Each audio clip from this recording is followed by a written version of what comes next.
It's the 99th episode. Let's go. 99 episodes of the Player Development Pod. This is the only interview of season 4, and I had to go down to the home state of Texas, to the city, the capital city, and get my guy Kevin Washington to be on. Hey, me and Kevin have we'll probably talk about it. We played against each other as young lads in Fort Bend ISD out in back in the day, Missouri City, Sugarland, Texas, out in H-Town. So excited to have him on. Kev, let's go, man. 99th episode. 99th let's get it. Episode, man. Bro, you right here knocking on the door of that 100, fam. 100. Knocking on the door. 100. So, man, I'm excited to have you on. It's been a long time coming. We finally made it happen. If you could tell the listeners, our tribe, Beyond the Field tribe, who you are.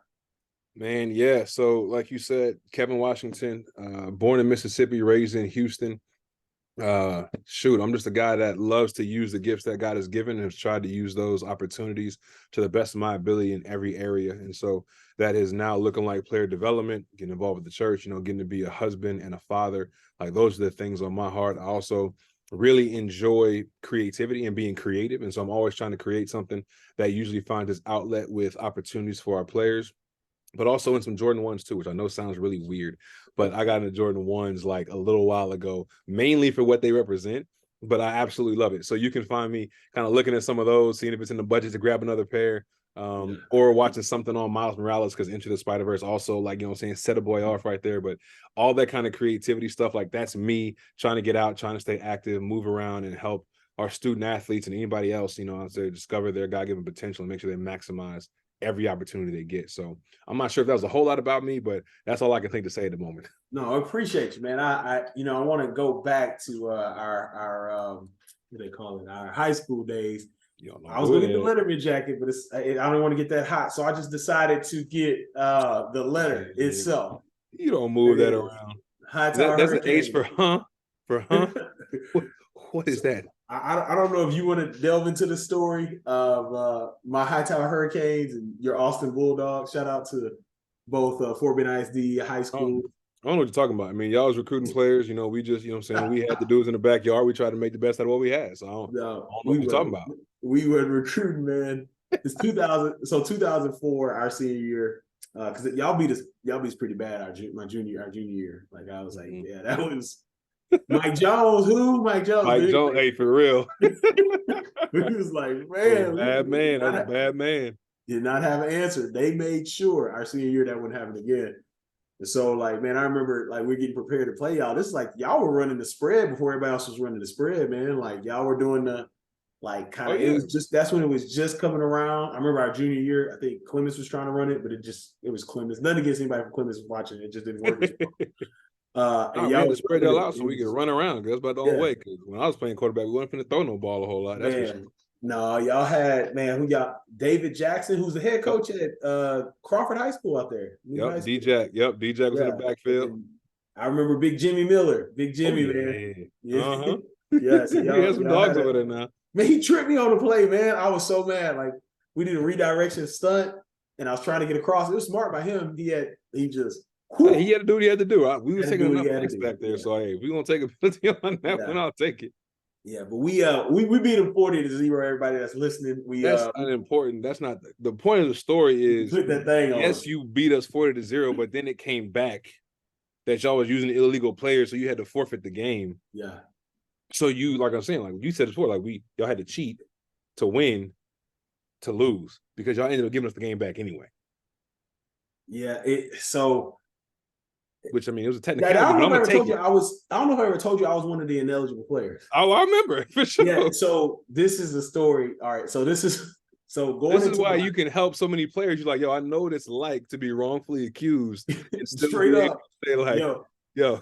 So we found out about this ruling we were playing Elkins, and they were like, hey, we took you 2 wins. So we're like, man, they took the 2 wins because we had beat Clemens 35-0. So we're talking about 75-0 wins overall. And they're like, no, we're taking them. I'm like, for what? And they were like, because of you. And I was like, wait, hold on. I'm talking to my coach. Like, what did I do? I've been going to class, found out. So since I pretty much had all my credits by that time, just because of,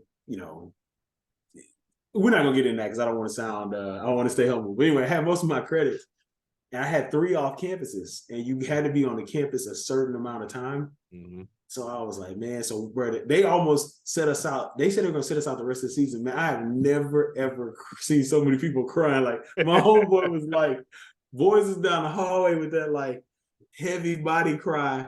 Oh, I'm telling you, that's that Booby Miles. That's that Booby Miles cry. Like, man, I was like, man, I had that. I called my dad. He's like, boy, you all right? What happened? They said I'm not gonna play no more this season. So it was like, man, wow, like this was game day. Like we're about to play because it's a Friday, and we find out at like 10 we're not gonna play. But I didn't realize it was a long game day.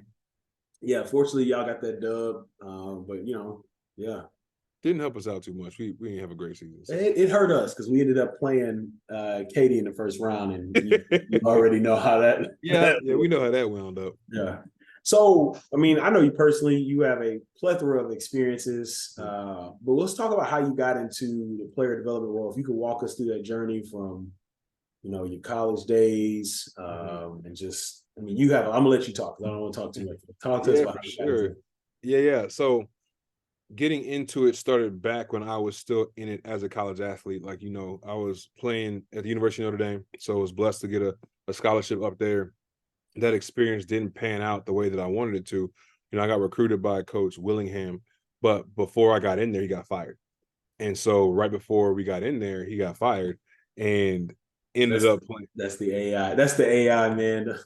That's not cool. I'm like, yo, hold on. I'm like dodging the thumbs. Yeah. But so I'm, going to play for Coach Willingham. But before I get there, he's fired, and I end up playing for Coach Weiss. So he's just coming from the Patriots.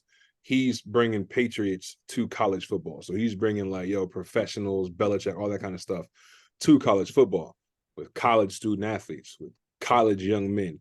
And so we out there running a professional team. And it's like, we're still college kids. Like, what are we talking about? So that didn't plan out the way that I had hoped, intended, or thought that it could. And that was just really hard, right? So I end up not playing very much at all in my time at Notre Dame, but I'm still graduating. So I graduated with a double major. So I'm graduating with 2 different degrees at the University of Notre Dame. But I remember I was going to be done with football because I was disenchanted by how the things had gone. I'm like, man, I'm done with this. Like, I'm out. I go to a career fair, and I've got no clue what in the world to do in that career fair. The first thing would probably been a good idea to not wear your Steve Harvey, pinstripe blue suit to a career fair. That'd have been the first thing. Nobody told me that. And so I'm walking in, I'm listening to these other students talk to recruiters about their internships and their experiences. And all I got on there is, 2 BCS bowls and a Hawaii bowl.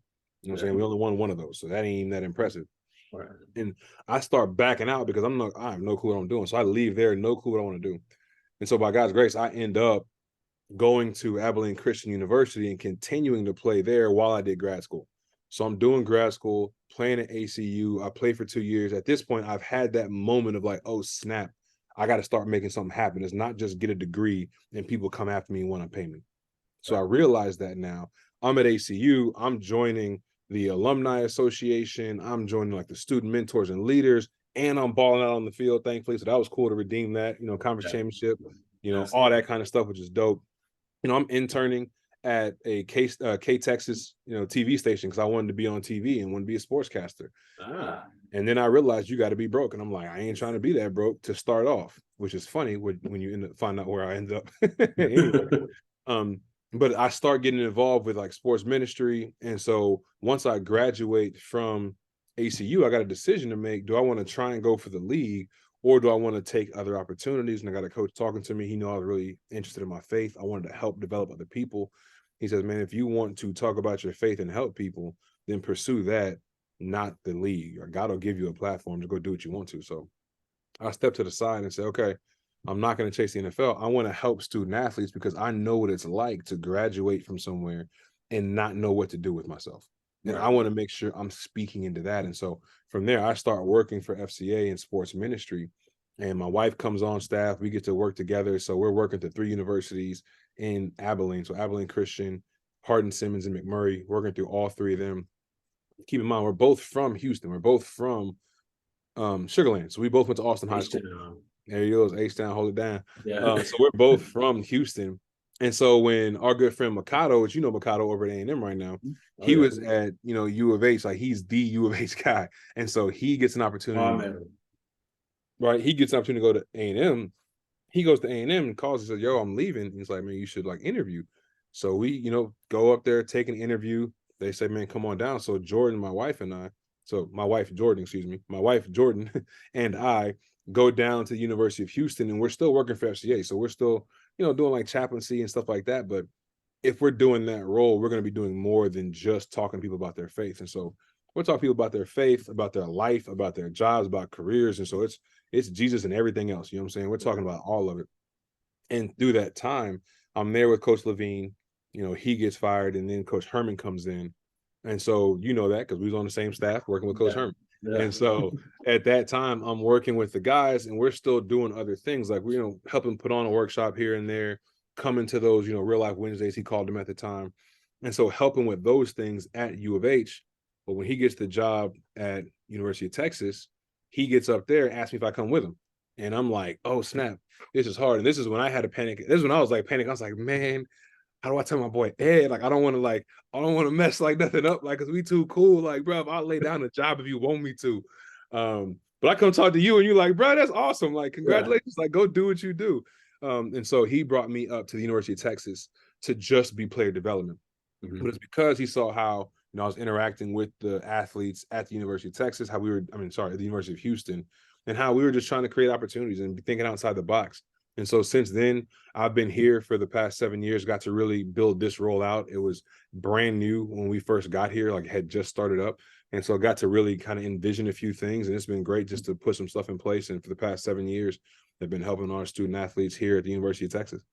Yeah, it's very interesting because you know how that transition is, man. Like you've seen it, you saw with Coach Levine and Coach Herman. I tell people all the time, if you want to see a coach leave fast, wait for a coach. Like, I mean, it's no goodbyes. It's like that. So like the whole time, like, cause they're leaving, coaches leaving, you handle this stuff. I'm like, Kev, we got to get this with this player or whatever. Yep. You finally came in my room, closed the doors, like, hey man, I need to talk to you. I was like, let's go. When you told me, I was like, bro, I'm proud of you. I was happy for you because man, it was a great opportunity, man. And it's just, it worked out for both of us, man. Like you were able to go there and do that. And so I was really, really excited. Because we were still kind of, I can't remember if I think T.O. was the head coach. We didn't know if Mage. And so, yeah, right. It was a toss-up still. Yeah, that was awesome, man. I was thankful. I forgot to say that in the opening for anybody listening. We did work together for a year. And y'all, Kev, man, I know y'all see the community impact pictures and videos and the career development stuff. But it's that role. I used to be in Kev's office, like, man, can I holler at you real quick? Because I was coming from being a high school coach. I didn't know anything about the role my first year. And I'm just like, yo, this is wild. And then, man, I remember one initiative we worked on was I was talking to you. We had a situation where, it was racial tension in the country. Someone had lost their had their life taken from them. Mm-hmm. And one of our players lost their keys on a bus because they didn't want to drive their car because they were afraid of law enforcement, things like that. And I remember you were like, man, we got to get them all together.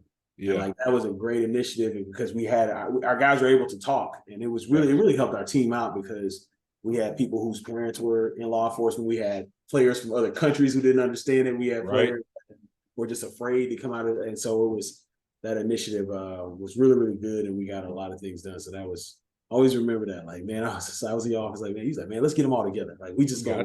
You text the offense, I text the defense. We go talk to Herm. Herm was like, I'm good. Y'all got it. Yeah, you like get it. Yeah. So yeah, I don't know if you remember that one, man, but that was that was just good because it's like we realize the locker room is such a melding pot that we take that stuff for granted.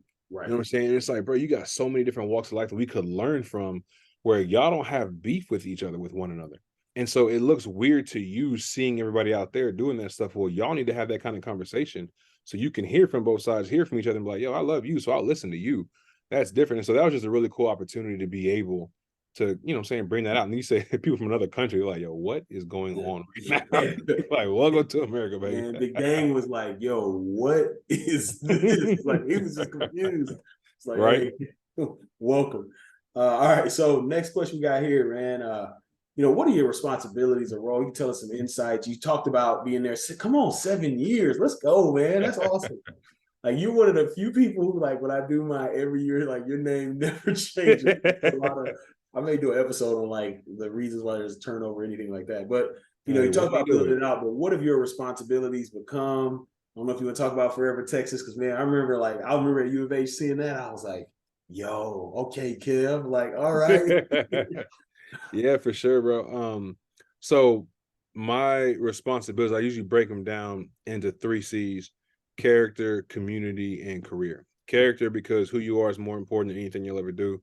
Community, once you know what you're passionate about and who you want to serve, the career piece comes a lot easier because you know who you are, what you're passionate about.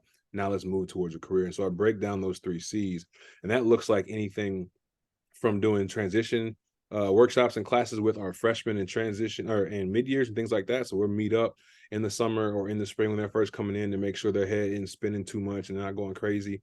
From talking with our leadership council and committee to make sure they're developing and they're leading the team they want to doing community engagement. So trying to find new opportunities for our team to get involved in the community, not just stuff they have to do, but things they're passionate about. Right. We've got guys that, have had a speech impediment and want to work with our communication school with, kids that have a stutter. We've got people that have grown up in different types of homes. They want to go into organizations that work with kids and people in those homes. So we do a lot of that kind of stuff, trying to figure out, what are you passionate about? Let's find community engagement that hits you where you are. Right. And so that can also be overseas. Like, so we've taken overseas trips, which has been really cool. It's a lot different than what they're used to when you're flying on a plane, going to a game when you get to walk right up into the plane and you get your snacks and the free movies. And I'm like, nah, bro, you got to go through these customs. How about customs, that? Dog. You don't get none of this. So that's just been dope. And then career, and it's just trying to really get them exposed to opportunities, connecting them with alumni, and then making sure they know the different career paths that are open to them, not just the things that they've seen. So those 3 things are kind of the broad categories. I still get to serve as the chaplain, so very thankful for that. I'll do, Bible studies or do our pregame devotionals or chapels, and then make sure that our players that are other beliefs get connected with people on their belief on campus, right? And so we've got a couple of people that are Muslim, we got some Jewish, and so we make sure they get connected to the people on campus that can support them as well.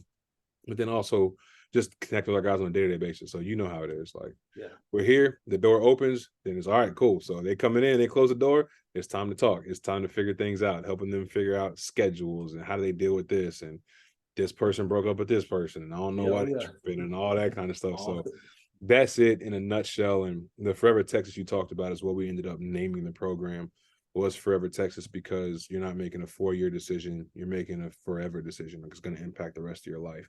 And we're trying to make sure we're impacting them forever with what we do and the opportunities they have here. And that, I think, was a very successful initiative, so much so that our entire athletic department adopted that for student athlete development. So now student athlete development across University of Texas athletics is called Forever Texas. So that's kind of what we're doing and kind of what it's turned into. Come on, man. Now impacting 600 student athletes or something like that. Man, I was at 526. Yeah, something like that. So we getting out there now. Yeah, it's interesting. Like, one of the things I've always appreciated about you is just your intentionality. Like, even like every player, like I watch people, right? I'm a people watcher, like, man, like, especially magnetic people, like, why are so many people pulled into, to Kev? Because like you said, it never was when we were at Houston, players of all faiths. We had one player who no faith, and they were just, everybody was pulled in, and things, the intentionality that you have for every single person. You treat every single person as a child of God, as like, this is, you are individually created, and I am here to value that as we converse and as I help you. That's another C, converse to all you see. There you go. I see it. I see it. Now, one thing I saw, I believe y'all were the first one to do it, and I am a player development nerd. You all that are listening, y'all know that. I think y'all are the first ones to do it. And speaking about being a player development nerd, check out this list right here about creating Twitter lists. That's why I was able to, this tip of the week, creating Twitter lists. That's why I'm able to be a nerd. I want to say y'all were the first ones to do a Juneteenth parade or be a part of it. And I just I remember that, like, when y'all did it in Austin, and doing that in the capital city. I just remember it kind of I don't know if it's matriculated or matriculated. I mean, you're the one with about 14 degrees back there. It's spreading across all sports. So Yeah, no, that's been cool. That's been something they've been doing for a while, and we reinvigorated our involvement. So that's like a team thing that gotcha. we do now, which has been just really cool for our athletes to see, like the east side of Austin, which is, where you see more black people, you see more black faces, and so for them to walk through there, and it's dope because like people come out and like they're throwing like this is gonna be the year, right? We still watching y'all, let's go, and for them to be like, yo, like Yeah. they're here for us. Like we ain't even seen them like that. And so that's created a lot of opportunities for us to go into schools or like, Pop Warner leagues and things like that to get involved. But that's always been a fun one, except our guys be throwing the candy too early. Like they see all these kids and they throw the candy like the first half of the parade. I'm like, guys, like we got a whole nother half of Whole like parade. kids Yeah. waiting for you. And they're like, but this was looking at me like smiling and asking. And I'm like, all right, bro, like whatever. So that's been a good one. That's awesome. That's all. They got to know the candy strategy. You got to have it right. Got to. Now, what you probably heard this one a lot, and this I only ask because people continue to ask this one, and I put on the podcast. What does your day look like? Man, I could tell you if they like, if they was all the same. But for us, we're a morning practice outfit. So it's staff meeting in the morning, come in here, and sometimes we'll pop into position meetings, kind of hang out, see what's going on, see what we're doing. If I have something I'm really working on right there, like planning initiatives for the spring and stuff like that, then I'll come back to the office, work a little bit while they're in position meetings. Out of practice, we're out of practice. I'm figuring out, like when I'm watching guys, like who do I need to make sure I check in with, who do I tap in with, who do I make fun of later on? You know what I'm saying? It's all love, but we got to just have that kind of communication. So going to practice, coming back, trying to like sneak out a workout, sneaking a workout or something like that, letting the guys, walk by, drawing them in with the candy jar or with the lotion, you know what I'm saying? Because they gotta make sure they don't be ashy. So making sure we have all that stuff. So guys will pop in after practice. And from there, it's head to lunch and still see them like in the tank. So it's not always just come to me. It's kind of find them where they're at, and then try to get a few things done throughout the afternoon in between like meeting with guys at their standing meetings that you have with some of the players and things like that. But that's typically how it goes. And then you sandwich meetings in there and planning things in kind of throughout the day. That's the majority of it. And then you get staff meetings kind of throughout the week, and then you're getting ready on Friday, traveling to the hotel, doing a chapel, getting ready for the game, and then going to work. Nice. Hey, y'all, he lets you know.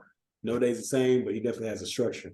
Now, if you liked anything in this podcast, please press the like button and subscribe and get notifications and all that good stuff everybody tells you on YouTube. Make sure you do that for the Player Development Pod. Make sure y'all tap in. Awesome. Now that you have liked and subscribed, we can finally finish.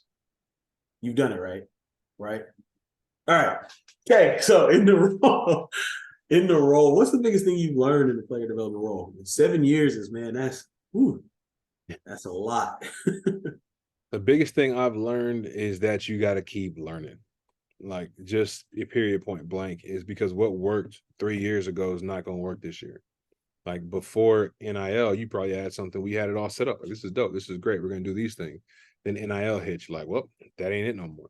And so we got to find new ways to continue to connect with our student athletes and figure out what they want. Like we have ideas and this is things y'all need to know.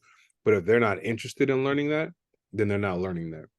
And that's just the way it goes. And so I got to come up with different ways. We have to come up with different ways. How do we speak to them? How do we reach them? How do we engage them through different initiatives? How do we make sure we get more experience in it? And so for me, like the formula that I've come up with is to try to help people or try to help our student athletes overcome expectations, because there's certain expectations that we have that we don't even realize until they're not met.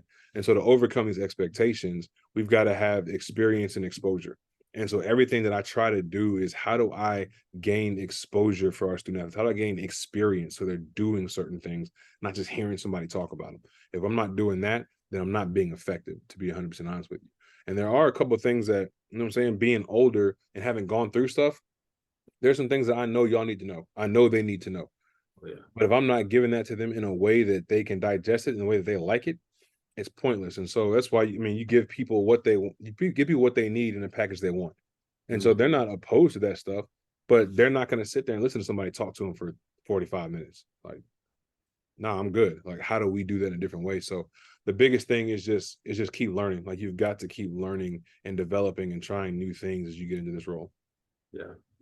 So, okay, this next question, we're gonna talk about. I'm actually two things because actually two things. One relates to the podcast episode from the week prior to this one.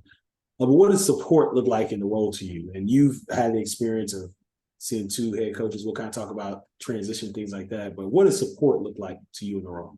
Yeah, for sure. Support looks like letting me stay in my lane and do what it is you are paying me or hiring me to do.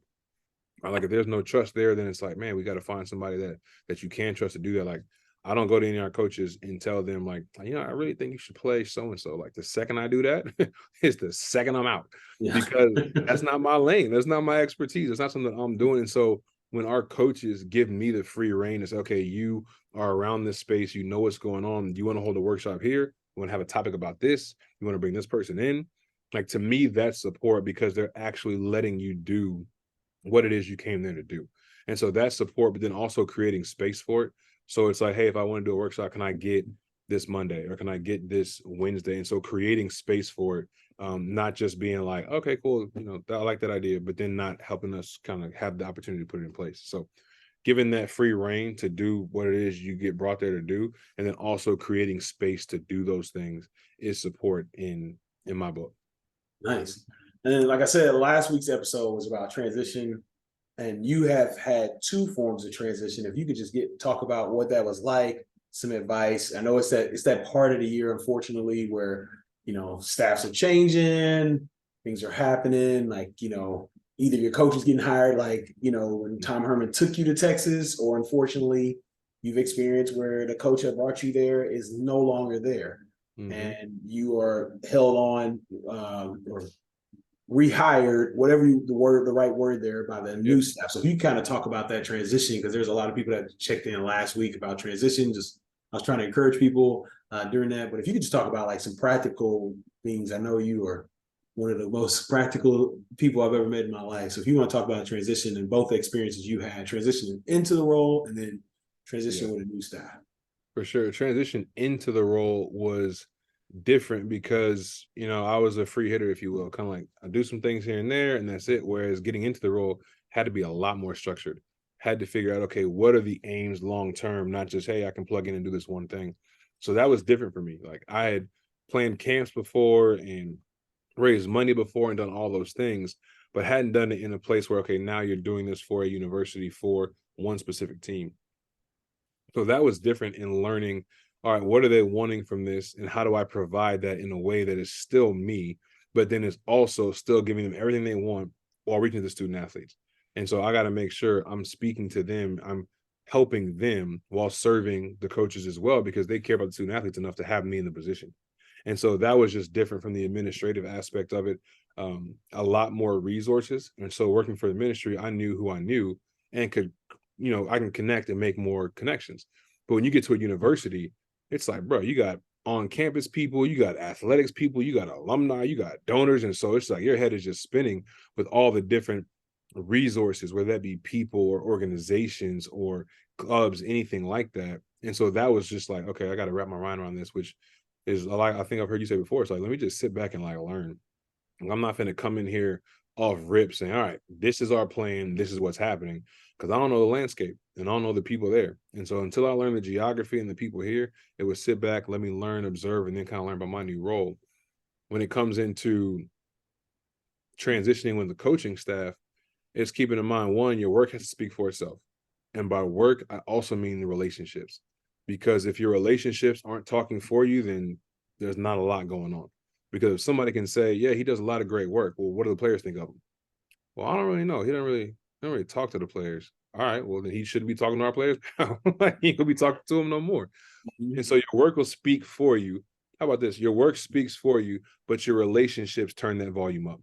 And that's where it's going to be like, yo, like your work is really good in the way that you talk with people and the way they speak of you. I think I do want to keep you around. Yeah. That being said, you don't have to stay. Yeah. Like coaches are in a spot where if they don't win and succeed right now, they're gone. Yeah.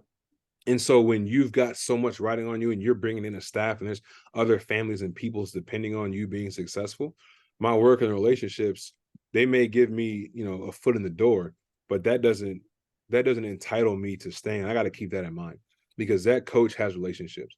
That coach has talked with people and knows people. So he's got people that he trusts and that have worked with him before. And so he's like, all right, I want to bring this person with me. Cool.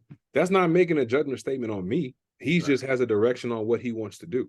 And so I've been blessed to be able to stay on here and try to put, you know what I'm saying, Coach Sark stuff into vision, or vision into action, and then create more as we continue to go.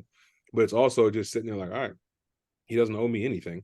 Yeah. And if I got into this role to help people, then I need to be willing to say, all right, maybe somebody else is, you know, who God wants to bring in to help them at this next juncture.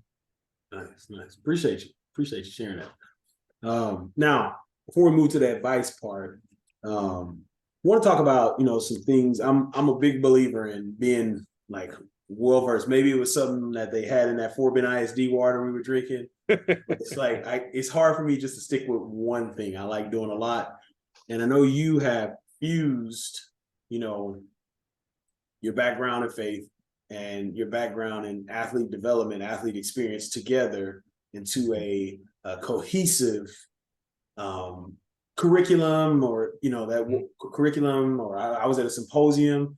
I'll let you talk more about it. Talk more about just, you know, what you're doing and how you're fusing together two passions. Yeah, for sure. I mean, I think the best way to be effective is to be completely you, is to be completely genuine with who God's created you to be and using the gifts that he's created. And for me, my faith is essential to who I am, all right, to how I operate and why I operate. And I think some people will think that would cause an issue at a public university, you know, or some people would say, man, at a liberal like school or city and things like that. And to me, it's the opposite, right? Because my faith instructs me that I love, you know, everybody, regardless of what they believe or don't believe. And so some of my best conversations and even some relationships I've had have been with people that have a completely different faith or disagree with mine, because they understand like, oh, because he believes that doesn't mean he's going to treat me any differently. Right. But they also can see that because of what I believe, it impacts what I do. Right. Or it impacts that in the sense of, you know, if I actually trust God with everything. And so one of the things people hear me say all the time is trust God, work hard. And it's so LinkedIn, there it is. And so if I can and trust God, if I trust my faith and then I work hard, then the rest is, okay, cool. How do we do this? And so for me, it's about empowering student athletes, professionals. If this faith is what you hold on to, then that should be what propels you into the excellence that God has created you for. And again, like this is where we take results and everything off the field, which is exactly what everybody does. When you look at all the, you know, sports psychologist people and the mental training and all the things that we try to coach, we say, man, you got to focus on the process, not the result. Okay. So you're saying I should work hard and then trust God because I don't control the result. And so if I get them to tap into, this is what you truly think, right? And so self-talk is a big one. People say, you know, talk to yourself, don't listen. Great. So from a faith perspective, it's saying take every thought captive. And so for me, it's just like, yo, let me help you tap into who you say you are so you can be 100% you. Because I want you to compete the way that you were created to. And even if it's not a faith perspective, those lessons still parallel, because when you can do those things, you'll thrive off the field as well. And I've always said that good men make great players. Right? And so the better we can train them up and develop them, the more they'll be able to do what they want to do, what they've been called to do. And so for me, that access point is faith, because there's parallels and things that are borrowed from our faith that people are using in literally every industry. And so if I can help you dive deeper into what you believe, and that helps you with the results that you're getting, then that's a win-win, because now I'm growing in my faith and my performance. And that's how we end up with performance peace, right? So I'm trying to have peace in the way I perform, and peace isn't this like like God type thing. Nah, man, peace is a confident sense of urgency to accomplish the task that God has put in my heart. Like that's what we're trying to go after. And so that's what I've been able to do here, just because we have guys that are of the faith. And so it's cool to have those kind of conversations. You know, we're sitting here talking about their performance, and you know, you have conversations with guys beforehand, and you know, they're nervous or they're excited or they really want to get drafted. They want to do all those kind of things. We bring it back to the basics. I said, okay, when you first started playing to get you to this level, what were you concerned about?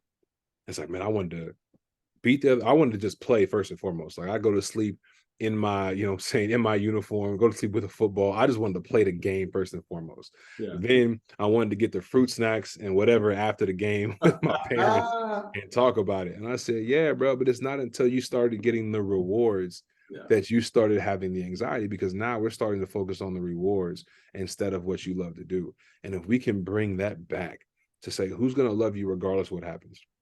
You know what I'm saying? God and my family and these people. I said, okay, well, that's what you take into the game. And then you go out there and do what you want to. And if awards and draft statuses come from that, then amen, let's go get them. Like, you ain't gonna hear me saying turn that down. Like, go get it. But if we can focus on the things that we control, what God has put in front of us, then there's no regret either way. And so when we put our goals as these results that we don't control, that's when you start to get distracted, and that's when you start to get frustrated, embarrassed, ashamed if you don't reach those goals. But my goal was, mama mentality-esque, which is what God calls us to do anyway, be the best version of ourself each day. There's no regret in that, right? So like when you talk about Hightower all the time and how, we got blown out, which, whatever. Put that H down. I ain't gonna lie to you. Like, that stung, that hurt. I absolutely hated it, right? And looking back then, I wasn't thinking like I am now, but I was literally doing everything I could. Like, I was literally trying as hard as I possibly can. And I'm never going to fault a man for giving his all, but not reaching a goal that others said he should reach. Cool. As long as he's upset and he's trying, then okay, cool. But when we give our all and still feel like a failure, that don't add up to me. Like that doesn't make sense. And I want to make sure that we understand everybody can succeed if they have success metrics that are in line with who they are and what they believe. Sorry, that was a whole long ramble. No, that's like, this episode is about you. That's good right there. Now I noticed I meant to bring it up, and I never asked. As long as we work together, I've never asked the toothpick. I've never asked. I was like, I literally, bro, calls, and I was like, man, I meant to ask. Like, I think me and you jumped on the Zoom just sharing some ideas and collaborating. Mm-hmm. And I meant to ask. So, man, if you got a story for the toothpick, man. Unfortunately, it's the craziest thing. Man. I really don't got a story. It just like was there one day and it just never left. So I just be having a toothpick with me. I think part of it is like, some people like fidget to think and stuff. Like, part of it is like I just kind of chew on this. Like, all right, that's kind of how I'm thinking, like what I'm like working through. And so I really have no clue. I don't really have a story for the toothpick. I'm sure I'll like sit down with somebody to dig way deep down in the recesses of my mind and memories, but I really don't know, man. It's the toothpick showed up and it's been with me since. Man, so how many do you go through it in a day? Typically one. Like if you have the right ones, like they're solid, they're good, they don't be breaking it all flimsy and stuff. Yeah. You don't need another one. You feel me? You see that? We could preach on that right there. You feel me? Do that right now. You only need one. If you got the right one, you don't got to switch them out from day to day. Come on, where the base organ at in the back. All right, so we're moving to the advice section, and this is really, first of all, thank you so much for sharing so much with not only myself but those listening to the podcast. These interviews are like the most they're listened to episodes, which is awesome. I love sharing a lot of great people doing stuff in the role. So there's some people that listen to this that are like, man, I want to be this. I love what you're talking about. I'm passionate about it. I want to be in this role. So the first advice question I have for you is like, what is your overall advice for those looking to get in the role? What do you have for them? Yeah, I mean, get reps. I mean, same thing that I think you would say that everybody says, like, you got to start volunteering where you can, getting connected to programs and to coaches and people that are already in the role, offering up free services. Don't be weird with it, though. Like, if they say, like, we don't have an opportunity right now, don't hit them up the next day or the next week saying, hey, I'm still here. Like, I know you are, but nothing's changed. And now it's like, I don't know if I can bring you around my student athletes because you may be, like, always hitting them and stuff like that. Because every interaction you have with me, I'm also running through the filter of, would that person be okay in front of my coaches or in front of my staff, or in front of my athletes? Absolutely. And so look for reps, look for opportunities, but not even just within universities. Like, go to high schools, go to like leagues. Say, like, I just want to help and pour into people. So when you do talk to me, like, hey man, I've been mentoring this high school team for 3 years, or I've been working with this group for 5 years, and we got into the community. Like, they just want to see that you're actually about the role and not about what you get from it. And so when you can do that and show, like, oh, I've already been working, oh, you've already put some initiatives together and you've run some community service stuff before, that's going to be helpful. Like all that stuff can get put on a resume. Like when you talk to somebody, it's like, yeah, man, I organized this kind of food drive within this league. We got this many families involved. It was great. We're going back again this year. Oh, okay, cool. So you can handle stuff on your own. You don't need me to, hold your hand. You're not going to be asking me, what should I do tomorrow? Like all that kind of stuff. But that would be my advice. Like get reps, however, wherever you can, and just don't be weird about it. Yeah, it's the transferable skills, man. I think because right now, I think in 10 years it'll be more like I was a player development GA. I did like there. It's just not there right now, right? Not yet. And so yeah, not yet. Yeah, the growth mindset. My daughter's learning that in kindergarten. But like I remember when I hired my intern Lauren at KU, I just remember seeing like she did customer service at a hotel. So I was like, oh, you get to deal with people when they like. Which player they come in, and then she's the editor of the newspaper, so you know how to lead people to get something done. And I was like, hey, let's those transfer to what I'm doing because it's custom. Like you don't call them customers, but you're dealing with people every day. Yeah. And so yeah, it's like get them reps. Next one, what's the best advice you've received in your life? And what did I tell you? No, I'm just like, what's the best? It's like, Ed, I don't have my Ed Jones notebook ready, man. I got chapters in this thing, chapters in it. Man, shoot, I would say too, the first would be from the Bible itself. And so like my best advice has come from my Lord and Savior in Ephesians 2:10. For we are his workmanship created in Christ Jesus for good works, which he prepared beforehand that we should walk in them. And to me, that's the best advice ever because I realized like, I am God's creation. I'm made in his image. Like I didn't have to do anything for that. Like I am already. So whether or not anybody else sees it or what I do, I already am. But it says he's got works prepared beforehand that I should walk in them. So it's like he already knows the story. I'm getting to figure it out. And that's the opportunity. So it's just walk forward confidently, knowing that there's already a story written specifically, tailored specifically for you. And that's what he means by, his workmanship, like crafted, made specific. So that would be the best piece of advice I got from the advice giver, if you're to ask me.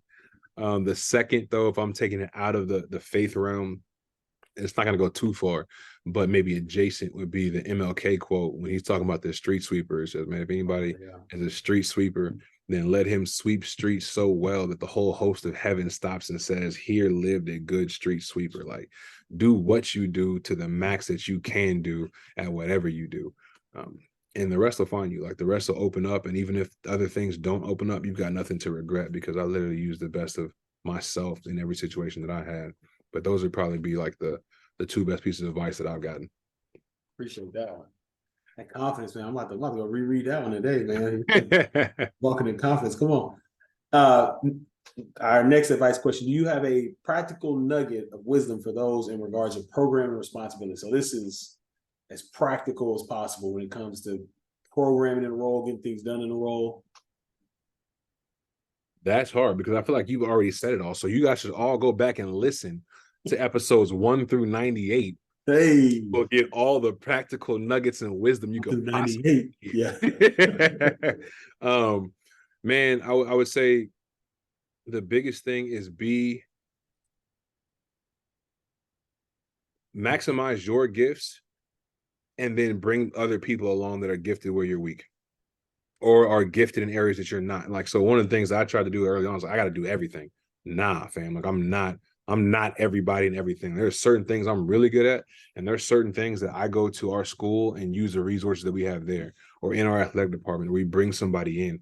And so you got to know your gifts, like play to your gifts, and then you help other people and bring them in so they can utilize theirs. That would probably be the biggest one. That and then just being creative, talking to your student athletes, because you figure out what they want and where they're going, and that's where it's been fun. I think one of the most fun ones we've done is the hustle. I don't know if you remember the hustle that we did. I remember that one. But that was literally like bringing in a lot of different people. Like I got to use my creativity. Like it was awesome. Like it was a business pitch. You mind if I kind of share what it was? Yeah, come on, share it. And so the hustle was a business pitch competition that we made into a Instagram TV show, if you will, kind of like Shark Tank. So each week we would put out little segments. And so the student athletes would get into groups. They would come up with a business idea. we would partner them with entrepreneurs from around the city to help them like think through what they would need for this business, how they would run it, do all those kind of things. And so they got to come up with this idea, talk with the entrepreneur, an actual entrepreneur about it. So anyway, and so then they pitch it in front of their team and judges. Then they got to a final round with another judge, a very Shark Tank-esque. And then, you know what I'm saying, they just voted. And we got, somebody got to win. The winners were going to go to New York to connect with more alumni, but then COVID hit. Womp, womp. But, I mean, that was an awesome opportunity because in that one thing, we covered so much. We got public speaking. So our student athletes learned how to speak in public. We got how to research an idea to bring it to life. We got networking with alumni. So they're actually networking, making these things happen. We got, you talking about like team camaraderie and all that kind of stuff. Like these dudes are actually competing, but in something outside of sports. They're realizing they're more than just an athlete. On top of that, they're also, some of these dudes actually raise money. Like, so we actually got somebody to invest in one of the companies. We made sure it was legal because NIL wasn't a thing yet. And so they got an investment. So we got all of those things done in one initiative, right? Like one initiative. But that was because we pulled in people from the school. We had somebody from our business and communications come over and teach them how to pitch and know all that kind of stuff from entrepreneurship school. We had entrepreneurs from outside the city. So we're getting stakeholders and donors and alums and all that kind of stuff to get involved. It was dope. So Ed, whenever you want to bring back the Beyond the Field business pitch competition for student athletes and NIL, you let us know because we can get a team, and I think that thing would still run. I ain't gonna do it myself right now. So it'd be legit. Let us know we want to get it back. I'm glad you said that. Sponsors, you all are looking to sponsor. There it is, right there. Yeah, I've just said it. Where you at? I mean, that's legit. That's what they call a 5-tool baseball player. Mm-hmm. 5-tool. Come on, 5-tool athlete off the field. Let's go. I'm telling you, come on. Programming. I'm telling you. So that's it. So be creative and be willing to pull people in where you're not the most gifted. Absolutely. And then the last question. Man, you do so much for so many people. So many people. Like I know when I was there for you, you did FCA, your door was always open. You had them candies, man. I used to have to stay away from it. It was hard every time I come in, but like, I'm not gonna eat them. Hey, we still got it. Like, you want a practical tip? Here's a tip. If you want players and student athletes to come in your office, you need to have candies and lotion. But hold on, I'm gonna give you the secret tip only because you're tuned in to the Beyond the Field podcast. I don't give this to everybody, but for Ed's listeners, I got you. When you have the candies, you got to have a very specific mix. You got to have the fruity candy. It's like your Starburst and Skittles, like those kind of candies. You got to have the chocolates. Yeah, that's what I'm saying. Exactly. You got like the Hershey's, the Kit Kats, the Reese's, okay? And then you got to have the gum. So you got to have those three. Somebody gonna look in there and be like, yeah, I need that, right? And then you got to have your wife also just like, or like your significant other, somebody, maybe you know what I'm saying, cook some cookies every now and then just to throw them in there. And then the lotion, you know what I'm saying, we stay with the cocoa butter and the Jergens because when they get done with that shower, they be walking through ashy and they ain't trying to do that. So you got to have those things. It'll draw them all in. I would show the lotion that I use, but they don't sponsor the podcast. No, but, there we go. So I shouldn't say. So we have no free types of lotion. No free ads. But yeah, how do you take care of yourself, man? Even like the detail of like you and the candy. I know you like giving game, but like the detail of that, like what do you do to take care of yourself? How do you develop yourself, take care of yourself? Yeah, man. So I would point to 4 things, which I know sounds like a lot, but it's not. The first is I stay rooted in my faith. I got to take care of myself. And so for me, there's 5 things. So I call them the rhythms, right? So 5 to thrive. So if I keep these 5 things in line, I'm going to be able to thrive. So I got to keep these rhythms in my life. So eat, sleep, move, connect, and rest. Am I eating well? Am I sleeping like I need to? Am I moving my body? Am I connecting with friends and family outside? And then rest. Do I have hobbies and other things outside of just my job so I don't get burnt out? And so I'm rooted in my faith because I think all of those are faith-based type things that we can look to. I always make sure, all right, 5 to thrive, am I doing these things? And so I got to stay rooted in my faith isn't the number one thing, first and foremost. The second, I got to make sure me, wifey, and baby girl are good. You know what I'm saying? So we got a 16-month-old. And if home ain't right, then ain't nothing right. And so I got to make sure that we're still communicating, we're getting time and prioritizing it, because if you don't, like this business, this job, and it's not even this job, it's any job, will take all of your time if you don't prioritize the things that are most important, which is my family. So with Jordan and I, we do a family meeting like once a week. We get like on Sundays, say, hey, this is what the week is looking like. Talk about finances, talk about what's coming up. Like just, all right, cool. Make sure we're good on the same page. What can I be praying for? What do you have going on? Stuff like that.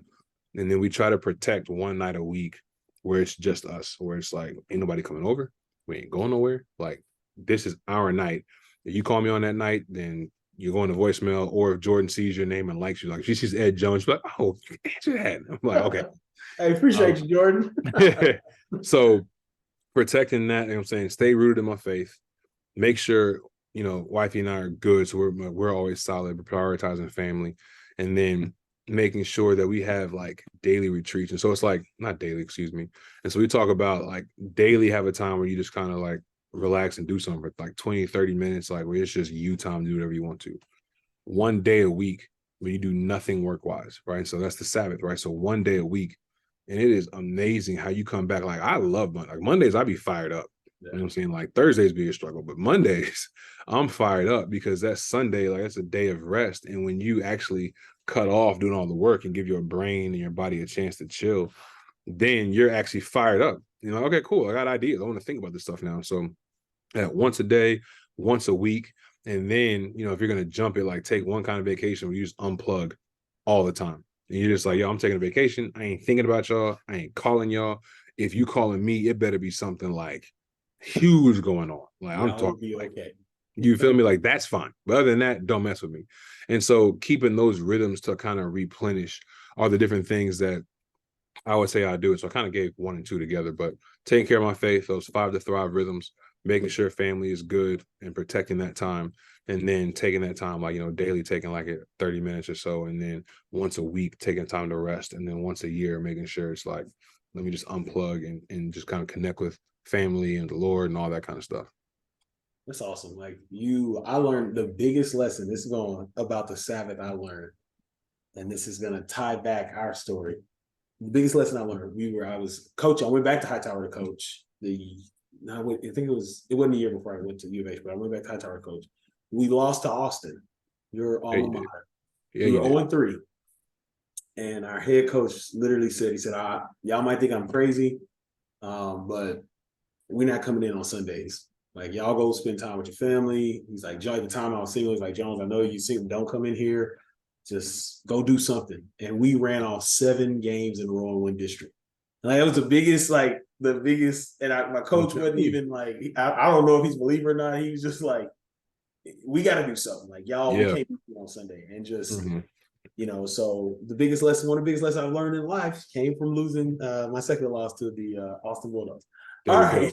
So, that's it, bro. It's like when you cut off, though, when you take that time, like you do get the energy back. You know what I'm saying? Like the best. It's like when you're working out. Like if you're working out for like muscles, like you want to get bigger, not just trying to get your cardio in, you got to take a break between sets so your muscle has the time to recoup. And then you get full effort again. And so it's the same thing with life and even in this business, which is really hard for player development because you always want to be on. Yes. Like, I enjoy what I do. I enjoy being on people. I always want to be on and help people. If I'm walking around here like a zombie, I ain't helping nobody. Yeah. And so I got to be recharged for that kind of stuff. But anyway, I'll stop. No, it's interesting you say that too, because players, they'll let you know, like, hey, Jones, you kind of walk, man. You need to go get some sleep. Like, you tripping. Not my name. Like, but man, no, that's it, man. Appreciate. That's not it. It's time for the rapid fire. Oh, snap. Here we go. Rapid fire. All right. So I got 7 questions. I'm going to just rip them off to you and we'll go. What are you reading right now? I'm about to read The Mindful Athlete. Ooh. Who's that by? That one's by George Mumford. Nice. Kev also does book reviews as well. Does a lot. Well, I'm telling you, whatever we were drinking at Fort Bend ISD. I'm telling you, right? It's different. It was something. What daily discipline are you working on? Daily discipline right now would probably be reading again, like trying to find time to read. So I usually read on the away trips, and so I take that time, but I want to find like time daily. Like I want to read each day. So that'd probably be the daily discipline right now. Good. All right. Now, you know, I like me a good snack. In Austin, if you were given a $25 gift card, where are you going to grab lunch? Oh snap. That's Ooh. hard. That's really hard. No, you connected in Austin. I don't want you to make nobody mad. Nah, I ain't even worried about it. Um, honestly, it's probably be Via 313. It's like a deep dish, like Detroit pizza joint around here. Um, that'd probably be it because I enjoy me a good little pizza and that deep dish is on point. Nice. Okay. Next time we're in Austin. Got to check that one out. And this is like Got the to. cool thing. This cool thing about asking this question, man. I got food suggestions everywhere I go. All right. Same question, but you get $125 for dinner gift card. Where you going? 125, bro. That's hard. Yeah. I really, you know what? We'll probably go to I can't think of the name, the Italian spot. Oh my gosh. Wife's gonna kill me. You got to get it. I can't come on, what is the name of that spot? Um, I cannot think of the name right now. The Italian spot, and I'll text it to you. We can put it in the notes later. There we go. There we go. I cannot think of the name. That's how you know we don't go there that often. So if you give me 125, we don't go over there. Yeah. All right. So if you could join a band or music group, past or present, who are they? Band or a music group, past or present. Could you say 116? Like, does that count as like a music that group? counts. That counts. I'd rock a 116 then. Yeah, that counts. That counts. It was funny. I was thinking, do you remember we had the whole Drew Hill? Like, oh yeah, we had I had a Drew Hill day after that. I listened to the whole catalog. I had a Drew Hill day after that because I was thinking either Boys to Men or not, but I'm like, I don't want to be the big guy that can't sing. I'm just in the background like, I got you 116. Who would you want to co-star in a movie with? Action first and then comedy. All right, so I gotta go Will Smith first. Nice. Like I'm still going with Will because he's done everything. So being able to do that would be dope. Comedy.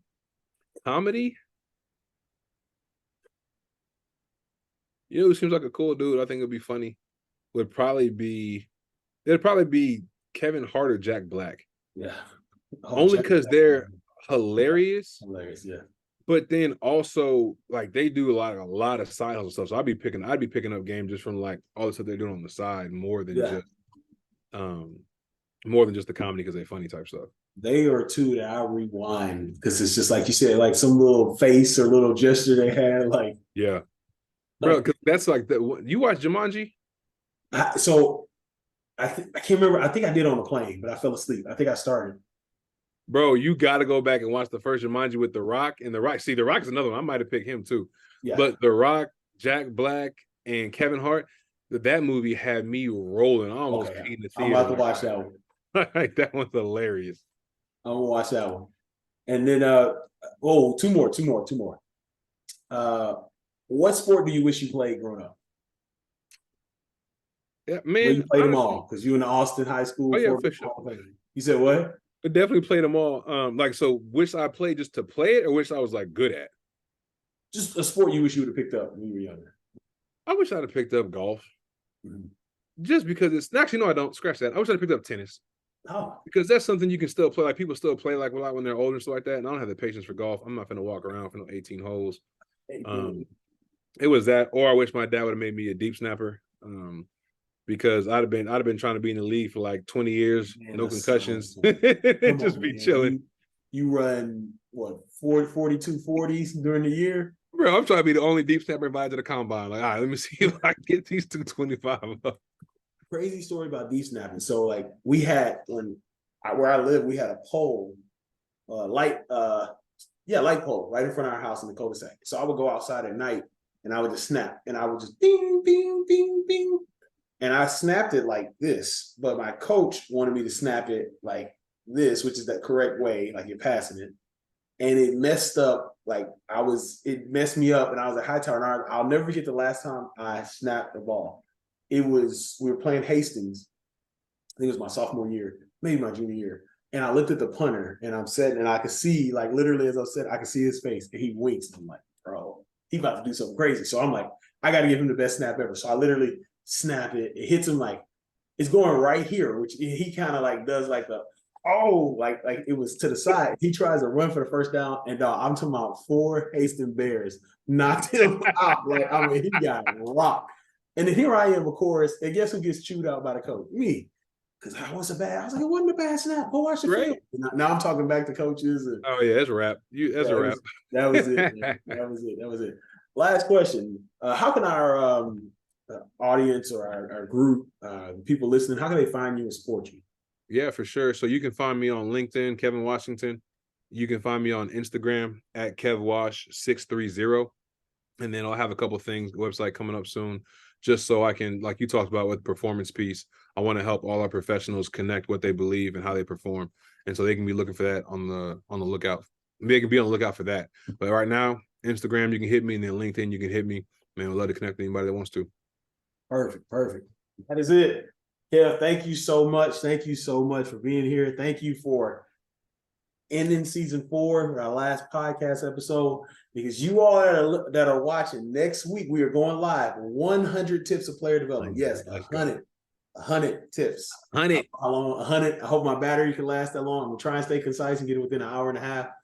But Kev, appreciate all you do for so many, man. It's been a blessing in my life.